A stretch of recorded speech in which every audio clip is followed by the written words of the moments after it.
Assalamualaikum warahmatullahi wabarakatuh. Kita jumpa lagi di mata pelajaran ilmu pengetahuan alam. Semoga Allah Subhanahu wa taala masih memberi kita nikmat, terutama nikmat sehat, sehingga kita bisa mengikuti pelajaran ilmu pengetahuan alam ini dengan baik. Nah, sebelum pelajaran kita mulai, marilah kita bersama-sama berdoa sejenak. A'udzu billahi minasy syaithanir rajim. Bismillahirrahmanirrahim. Alhamdulillahi rabbil alamin. Ar-Rahmanir Rahim. Maliki yaumiddin. Iyyaka na'budu wa iyyaka nasta'in. اهدنا الصراط المستقيم صراط الذين أنعمت عليهم غير المغضوب عليهم ولا الضالين آمين رضيت بالله ربا وبالإسلام دينا وبسيدنا محمد نبيا ورسولا ربي زدني علما وارزقني فهما اللهم فقهني في الدين وعلمني التأويل برحمتك يا عليم يا رب العالمين. Sebelum pelajaran dimulai, tak bosan-bosannya saya mengingatkan kalian untuk tetap menjaga protokol kesehatan, yaitu memakai masker, cuci tangan dengan menggunakan sabun, jaga jarak fisik, dan berperilaku hidup bersih dan sehat. Pertemuan kali ini akan kita pelajari tentang interaksi makhluk hidup dengan lingkungannya. Tujuannya yaitu peserta didik dapat menjelaskan konsep lingkungan dan komponen-komponennya. Coba perhatikan gambar di bawah ini. Pada gambar A terlihat burung bango bertengger di puncak pohon yang sedang berjemur setelah mencari makan di daerah sekitar Suaka Margasatwa Pulau Rambut, Kabupaten Kepulauan Seribu, DKI Jakarta. Pada gambar B terlihat seekor biawak sedang mengendap-endap mencari mangsa di tempat yang sama dengan burung bango. Oleh karena itu, jika burung bango tersebut berada di bawah, maka bango akan menjadi santapan bagi biawak. Peristiwa seperti ini sering terjadi di semua tempat bahwa sesama makhluk hidup saling berinteraksi.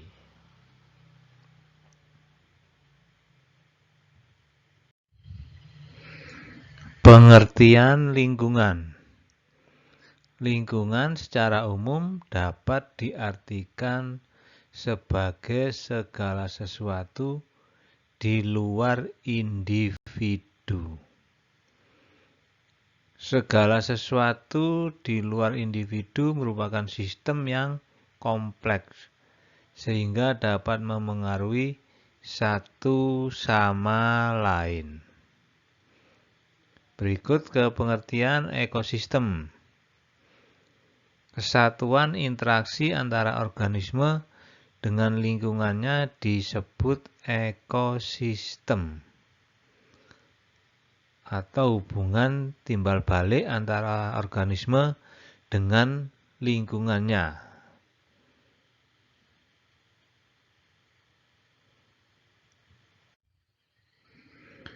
Satuan-satuan ekosistem.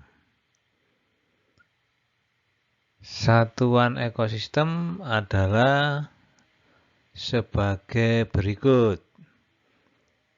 Yang pertama, individu, yaitu satu makhluk hidup tunggal, seperti seekor ayam, seekor kambing, seekor sapi, sebatang pohon. Ini yang dinamakan individu, satu makhluk hidup tunggal.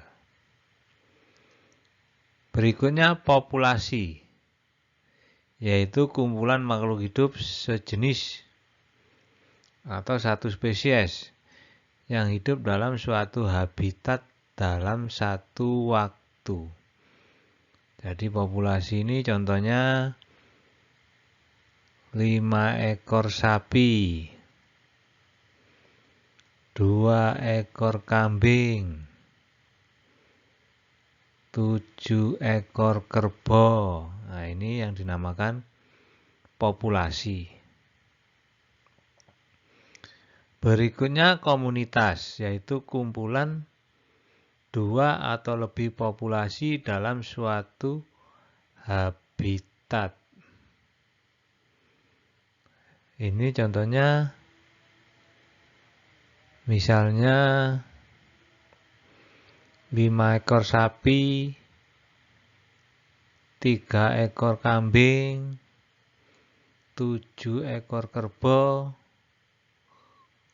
5 batang pohon. Nah, ini semuanya dinamakan komunitas. Jadi komunitas ini kumpulan dari populasi-populasi. Berikutnya ekosistem, yaitu kumpulan komunitas dengan habitatnya yang saling berinteraksi. Ini namanya ekosistem atau komunitas, kumpulan komunitas dengan lingkungannya. Ini namanya ekosistem.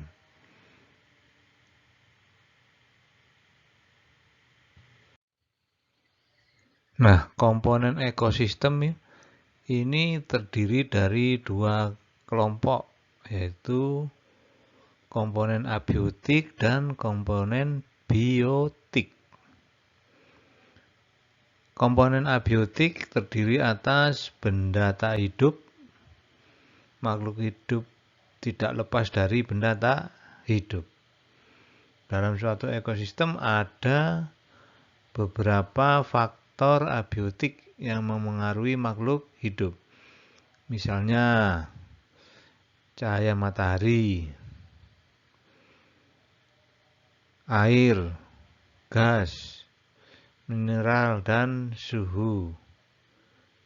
Misalnya pada proses fotosintesis, tumbuhan akan memerlukan matahari.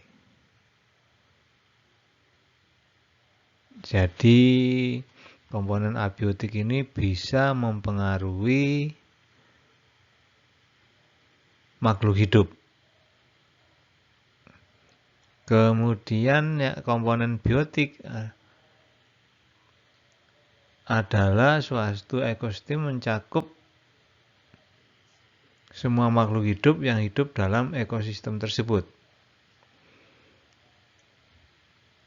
Komponen biotik dibedakan menjadi 3 kelompok, yaitu sebagai berikut.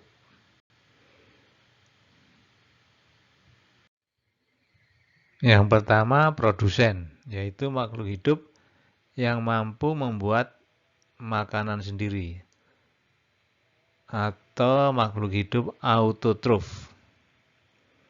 Contohnya tumbuhan hijau dan fitoplankton. Tumbuhan hijau ini merupakan produsen atau penghasil di daratan. Sedangkan fitoplankton merupakan produsen di perairan.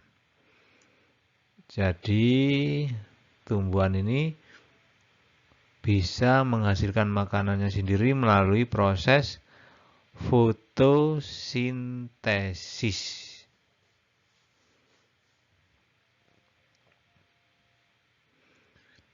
Yang kedua, konsumen, yaitu makhluk hidup yang mendapatkan makanan dengan cara memakan makhluk hidup lain, atau kita sebut heterotrof.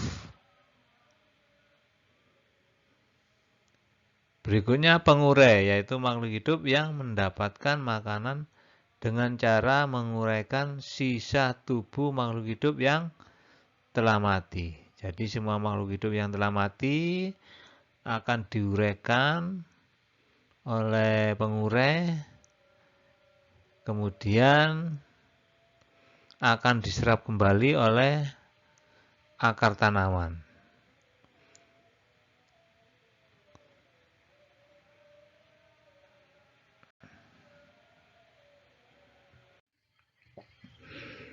Saling ketergantungan antar komponen biotik. Yang A, rantai makanan atau food chain adalah rangkaian proses makan dan dimakan dengan urutan tertentu yang ditunjukkan dengan satu arah. Contohnya tumbuhan atau produsen atau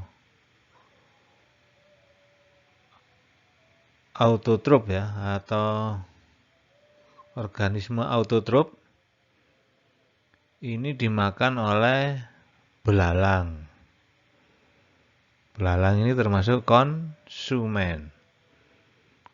Karena makan langsung tumbuhan atau produsen, maka belalang ini kita sebut konsumen tingkat pertama. Kemudian belalang dimakan oleh katak, konsumen tingkat kedua. Katak dimakan oleh ular.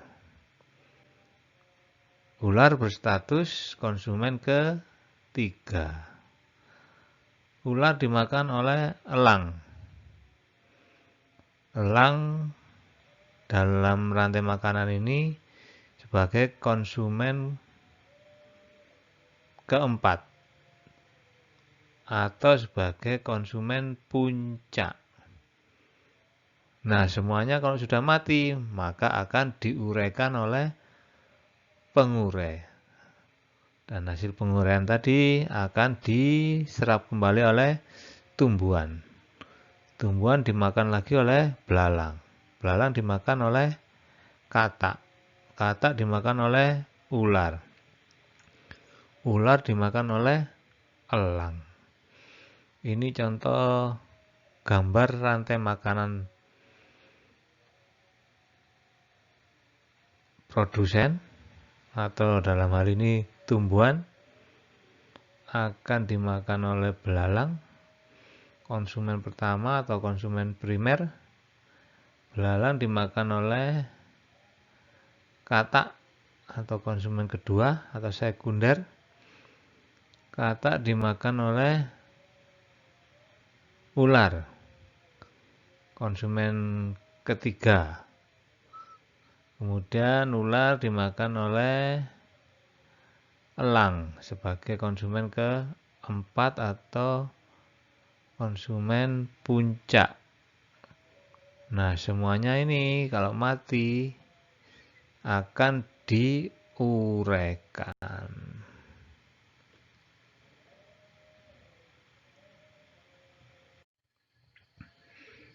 Berikutnya, jaring-jaring makanan atau food web adalah gabungan dua atau lebih rantai makanan yang saling berhubungan satu sama lain. Nah, ini gambar dari jaring-jaring makanan. Ini terdiri dari beberapa rantai makanan. Coba kita lihat rantai makanan pertama, yaitu tumbuhan dimakan kambing, kambing dimakan serigala, serigala dimakan singa. Kemudian ada lagi rantai makanan berikutnya, tumbuhan dimakan kelinci, kelinci dimakan serigala, serigala dimakan singa. Rantai makanan berikutnya, tumbuhan dimakan kelinci, kelinci dimakan kucing hutan, kucing hutan dimakan serigala, serigala dimakan singa. Rantai makanan berikutnya, tumbuhan dimakan kelinci, kelinci dimakan kucing hutan, kucing hutan dimakan singa. Kemudian rantai makanan berikutnya, tumbuhan dimakan tikus, tikus dimakan kucing hutan, kucing hutan dimakan serigala, serigala dimakan singa. Rantai makanan berikutnya, tumbuhan dimakan tikus, tikus dimakan kucing hutan, kucing hutan dimakan singa. Ada lagi rantai makanan berikutnya, tumbuhan dimakan tikus, tikus dimakan burung hantu, burung hantu dimakan kucing hutan, kucing hutan dimakan serigala, serigala dimakan singa. Rantai makanan berikutnya, tumbuhan dimakan tikus, tikus dimakan burung hantu dimakan kucing hutan dimakan singa. Masih ada lagi, tumbuhan dimakan tikus, tikus dimakan burung hantu dimakan ular, ular dimakan kucing hutan dimakan serigala, serigala dimakan singa. Rantai makanan berikutnya, tumbuhan dimakan tikus, tikus dimakan burung hantu dimakan ular, ular dimakan kucing hutan dimakan singa. Rantai makanan berikutnya, tumbuhan dimakan tikus, tikus dimakan burung hantu dimakan ular, ular dimakan elang, elang dimakan singa. Nah, itu jaring-jaring makanan terdiri dari beberapa macam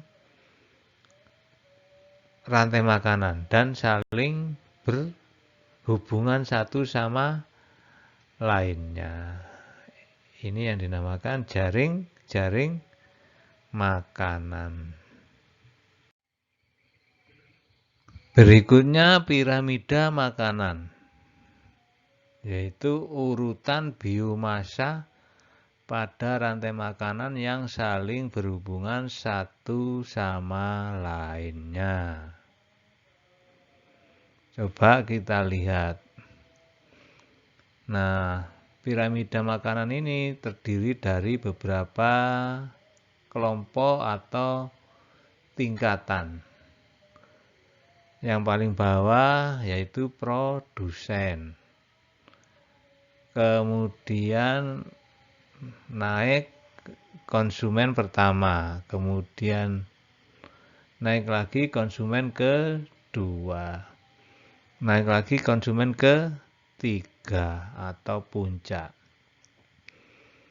Nah, yang berposisi paling bawah yaitu produsen, ini jumlahnya paling banyak.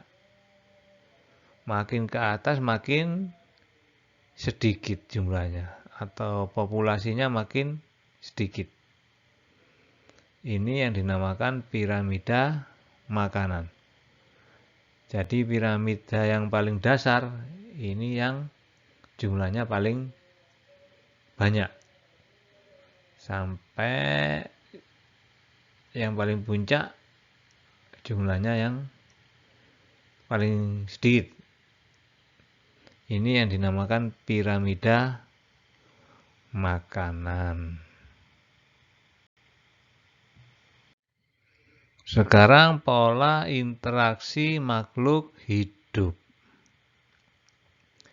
Salah satu cara yang dilakukan oleh makhluk hidup untuk menjaga kelestarian dalam ekosistem adalah dengan melakukan interaksi, baik dengan sesama makhluk hidup atau komponen biotik, ataupun dengan lingkungannya atau komponen abiotik.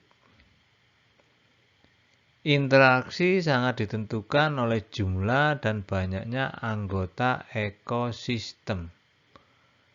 Semakin banyak jumlah anggota ekosistem, kelestarian hidup organisme akan semakin tinggi. Yang pertama yaitu predasi, adalah interaksi antara pemangsa atau predator dan yang dimangsa atau prey. Contohnya ular dengan tikus. Ular ini sebagai predator dan tikus sebagai mangsa atau prey.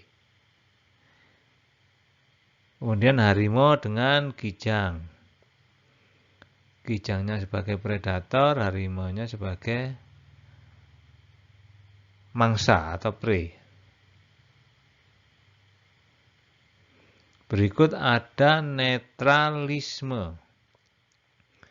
Adalah hubungan yang tidak saling memengaruhi. Meskipun organisme-organisme yang terlibat hidup pada habitat yang sama.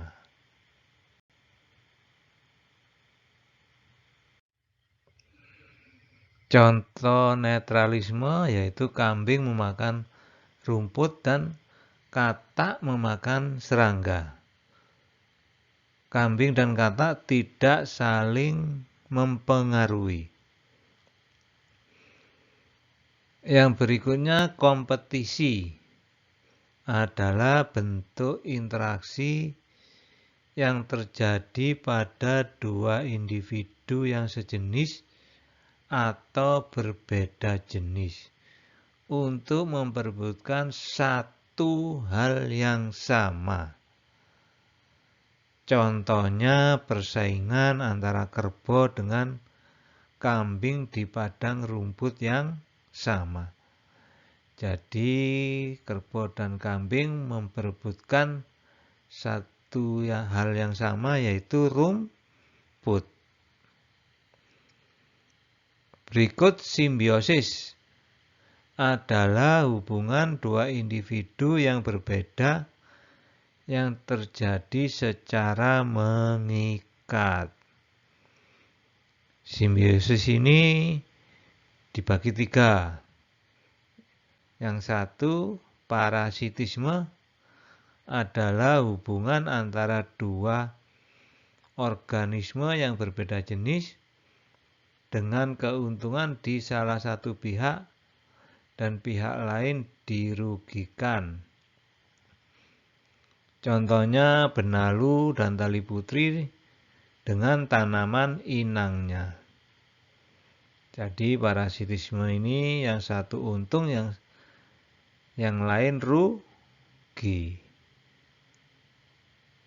Nah, benalu dan tali putri ini yang untung dan tanaman inangnya yang rugi.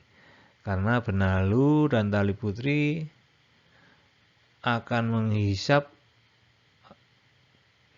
cairan-cairan yang ada pada tanaman inang.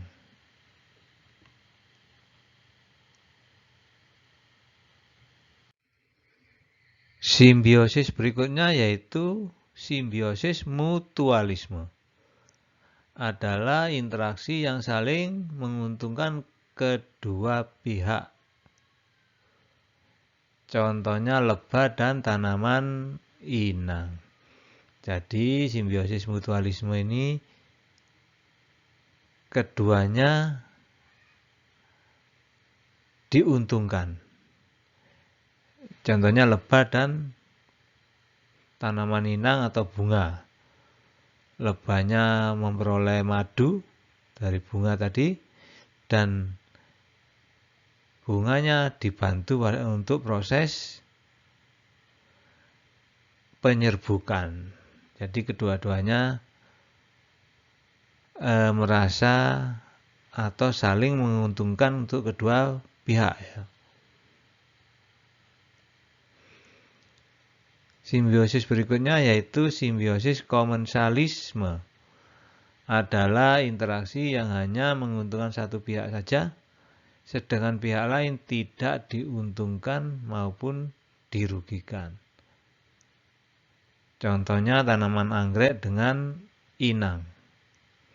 Jadi komensalisme ini satu untung, yang lainnya tidak untung maupun tidak rugi. Contohnya tanaman anggrek dengan inang. Tanaman anggrek ini kan bersifat epifit ya, cuma menempel pada tanaman inang. Atau cuma mengambil sisa-sisa makanan dari tanaman inang. Jadi anggreknya untung, tanaman inangnya tidak rugi.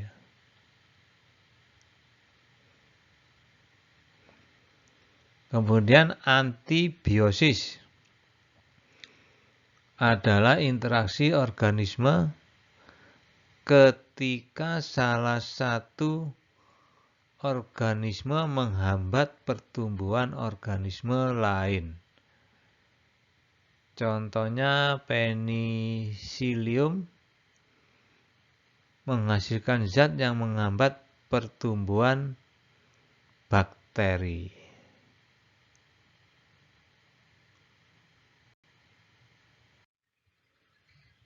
Nah, sebelum kita akhiri, mari kita rangkum hasil dari pertemuan kita kali ini. Kesatuan interaksi antara organisme dengan lingkungannya disebut ekosistem. Satuan ekosistem terdiri dari individu, populasi, komunitas, dan ekosistem. Komponen ekosistem terdiri dari komponen abiotik, benda tak hidup, dan komponen biotik, makhluk hidup. Saling ketergantungan antar komponen biotik terdiri dari rantai makanan, jaring-jaring makanan, dan piramida makanan. Pola interaksi makhluk hidup terdiri dari predasi, netralisme, kompetisi, simbiosis, yang di dalamnya ada parasitisme, mutualisme, dan komensalisme. Kemudian antibiosis. Itulah rangkuman yang bisa kita rangkum untuk pelajaran kali ini. Sebelum kita akhiri, mari kita sejenak berdoa bersama-sama. Subhanaka la ilma lana illa ma 'allamtana innaka antal alimul hakim. Allahumma anfa'na bima 'allamtana wa 'allimna ma yanfa'una wahdina li ahsanil akhlaq fa innahu la yahdi li ahsaniha illa anta. Allahumma ighfir li masyayikhina wa liman 'allamana warhamhum wa akrimhum biridwanikal 'azim fi maq'adis sidqi 'indaka ya arhamar rahimin. Sekian dulu anak-anak. Semangat berdoa dan belajar akan membuat kalian sukses. Wassalamualaikum warahmatullahi wabarakatuh.